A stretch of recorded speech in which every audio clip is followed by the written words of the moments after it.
Hello student good morning to everyone. आज आम पढ़ा 8th क्लास इंग्राजी बहीर एक विषय जार ना हेउछि a concrete example. Read the names of items you usually find in a garden and write their names against each picture given below. यार अर्थ हेउछि तले दिया जाइथिबा छवि मानकर नाम लिखिबाकू कहा जाइछि। चलो देखा पोएम रे कौन कहुछि। My next door neighbour Mrs Jones has got a garden full of stone, a crazy path, a lily pond, a rockery and just beyond a sundial with a strange device which Mrs. John thinks rather nice। यार अर्थ हेउछि my next door neighbour Mrs John has got a garden full of stone.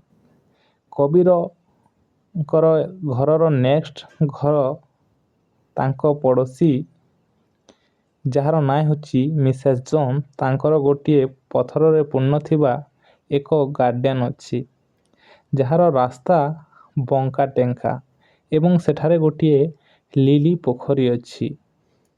A rockery and just beyond a sundial with a strange device.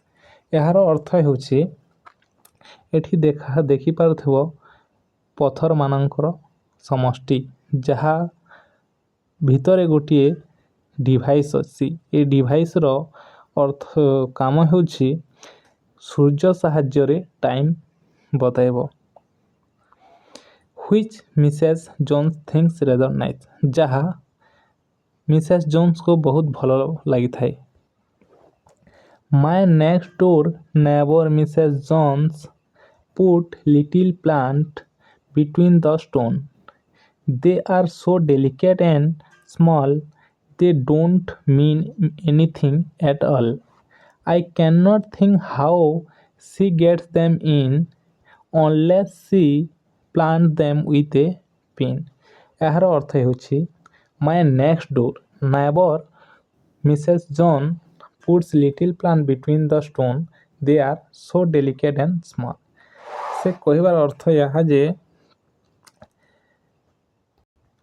से पथर मानक भितरे एते नायुक एवं छोट गछ लगाइछि जे जहार किछि अर्थ नाही। I can not think how she gets them in unless she plant them with a pin. मु भाभी पारु नाही से केमिति ए गछ को एही पथर भितरे लगाइछि जेपरि लागुछि पिन साहाय्य रे लगाइथिबो बोली कवि भाबुछंती। My next door neighbor Mrs. Jones once asked me round to see her stone. We stood and talked about a flower for quite a quarter of an hour. Where is this lovely things? I cried.